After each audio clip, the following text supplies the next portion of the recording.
हजरत ख्वाजा मोइनुद्दीन चिश्ती रहमतुल्लाह अलैह गरीब नवाज के नाम से जाने जाते हैं। आपका शजरा नस्ब तारीख ने अपने दामन में कुछ यूं लिखा है कि आप इमाम हुसैन अलैहिस्सलाम की औलाद से हैं। आपकी विलादत से पहले आपके बाबा हजरत गयासुद्दीन को ख्वाब आया और उस ख्वाब में हजूर पाक सल्लल्लाहु अलैहि वसल्लम तशरीफ लाए और फरमाया कि ए गयासुद्दीन, तुम्हारे नसीब में से अल्लाह पाक एक ऐसा वली भेज रहा है जो हजारों इंसानों पर मेहरबान रहेगा। हजरत गयासुद्दीन दिन रात दुआ करते रहे कि ए मेरे अल्लाह, जो मैंने ख्वाब देखा वो मेरा जल्द पूरा कर दे। बस 14 रजबुल मुरज्जब 530 हिजरी 18 अप्रैल 1136 ईस्वी बरोज हफ्ता मगरिब के वक्त इस्फहान शहर के कस्बे संजर में अल्लाह के नेक बंदे हजरत गयासुद्दीन का ख्वाब अल्लाह ने पूरा कर दिया और उनकी झोली में ख्वाजा गरीब नवाज मोइनुद्दीन चिश्ती को डाल दिया। जब हजरत ख्वाजा गरीब नवाज की आमद हुई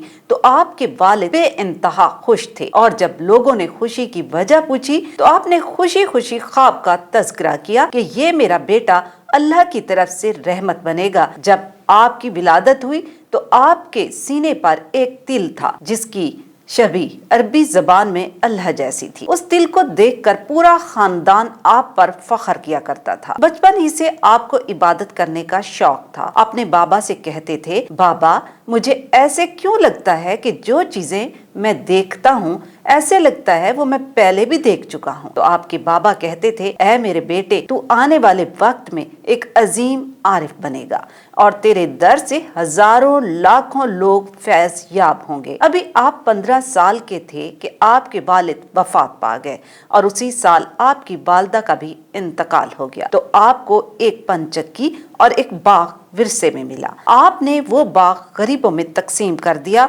और आप कुरान पाक हिफ्ज करने के लिए बुखारा शरीफ आ गए और इल्म हासिल करते रहे। काफी साल इल्म हासिल करते रहे, यहाँ तक कि आपने कुरान इस तरह से हिफ्ज कर लिया कि अगर कोई सवाल भी करता था तो आप हर सवाल का जवाब कुरान की मुख्तलिफ आयात सुना कर दिया करते थे। बगदाद में घूमते घूमते हजरत जुनैद बगदादी की मस्जिद में आए और वहाँ आपने देखा कि मिंबर पे हजरत ख्वाजा उस्मान हरवली अल्लाह की मखलूक की इस्लाह कर रहे हैं। आपने उनके चेहरे का नूर देखा और बैत कर ली और करीब आकर कहा कि मैं आपकी मुरीदी में आना चाहता हूँ और आपकी तरह लोगों की इस्लाह करना चाहता हूँ। तो बस हजरत उस्मान हरवली ने आपको अपनी मुरीदी में ले लिया। एक दिन हजरत उस्मान हरवली ने ख्वाजा गरीब नवाज से कहा कि मोइनुद्दीन, हज पे चलोगे? आप बहुत खुश हो गए और कहा कि इससे बड़ी बात मेरे लिए और क्या हो सकती है। आप दोनों हज के लिए रवाना हो गए। खाना काबा का तवाफ किया।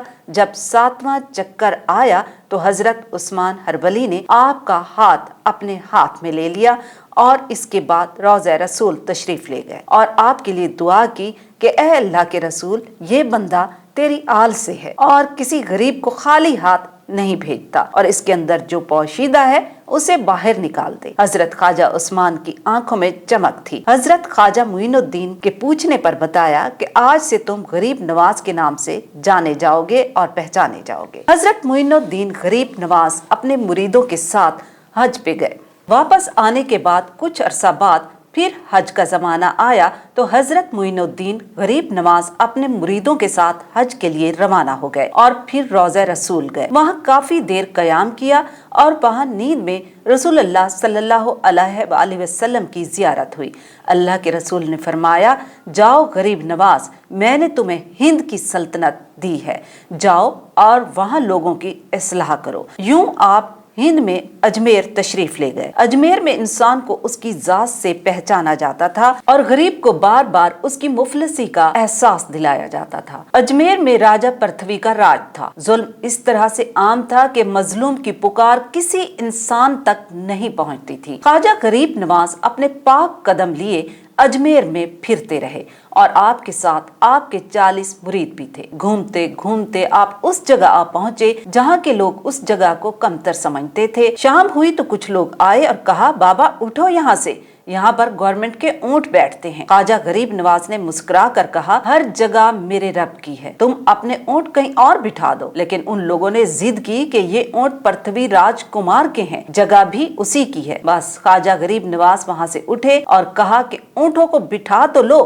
लेकिन ऊंट यहीं बैठे रहेंगे। वहाँ से कुछ दूर एक झील थी, आप वहाँ तशरीफ ले गए। आपको लोग अजीब नजरों से देख रहे थे, लेकिन आप अल्लाह की इबादत में मसरूफ रहे। रात गुजर गई, सुबह हुई तो राजा के नौकर दूर से भागते हुए आए और आकर आपके पैरों में गिर गए और माफी मांगने लगे और कहा कि ऊंट उठ नहीं रहे, जबकि राजा का हुक्म है कि ऊंट लेकर आओ। ख्वाजा गरीब नवाज ने कहा, जाओ, तुम्हारे ऊंट उठ चुके हैं। जब सिपाही वापस आए, ऊंट खड़े थे और उनके सर ख्वाजा गरीब नवाज की तरफ सजदा कर रहे थे। ये बात पृथ्वीराज चौहान तक पहुंची और पूरे शहर में फैल गई। पृथ्वीराज चौहान नजूमी था और उसकी वालदा भी। उन्होंने सितारों की मदद से जान लिया था कि कोई ऐसा फकीर आएगा जिसकी बद्दुआ से उनकी सल्तनत तबाह हो जाए। वो परेशान था कि वो फकीर कहीं यही तो नहीं। उस झील किनारे जो पंडित थे वो भागते हुए राजा के पास आए और कहा, राजा साहब, एक फकीर अपने कुछ साथियों के हमरा झील किनारे आबाद है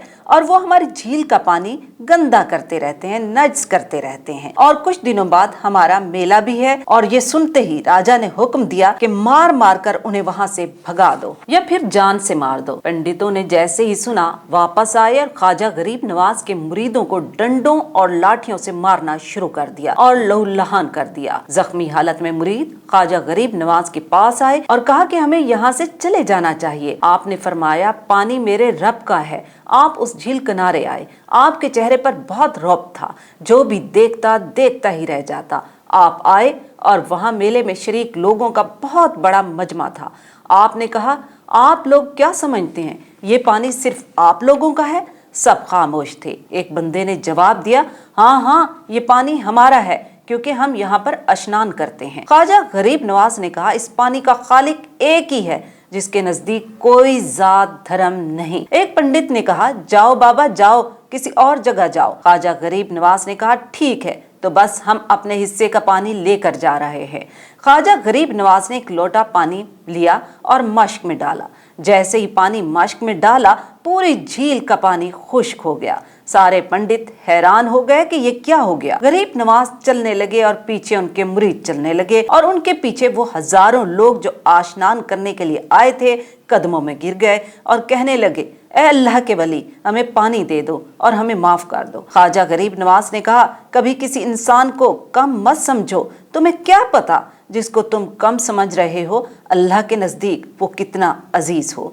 बस ये कहकर ख्वाजा गरीब नवाज ने पानी वापस झील में डाला तो झील दोबारा बहने लगी। अल्लाह के वली का ये मौजज़ा देखकर वहां पर जो लोग थे सब मुसलमान हो गए। ये बात पृथ्वीराज चौहान को सख्त नागवार गुजरी और उसने ख्वाजा गरीब नवाज के मुरीदों पर जुल्म ढाने शुरू कर दिए और कुछ मुरीदों को तो यरगमाल भी बना लिया और जुल्म की इंतहा कर दी और ख्वाजा गरीब नवाज से कहा कि वो ये इलाका छोड़ दें, नहीं तो एक भी मुरीद जिंदा नहीं रहेगा। आपने कहा, बस यही शर्त है। आप वहां से चले गए और राजा चौहान से कहा कि मुसलमानों के हाथों गिरफ्तार किए जाओगे और इबरतनाक मौत मरोगे। शहाबुद्दीन गौरी उस जमाने में पृथ्वीराज चौहान से शिकस्त खाकर बैठे हुए थे। उनके ख्वाब में ख्वाजा गरीब नवाज तशरीफ लाए और कहा, जाओ राजा चौहान से जंग करो और फतह याब हो जाओ। शहाबुद्दीन गौरी अफगानिस्तान से रवाना हुए और पृथ्वीराज चौहान को शिकस्त देकर उसे गिरफ्तार कर लिया। वहाँ के लोगों ने शहाबुद्दीन गौरी से कहा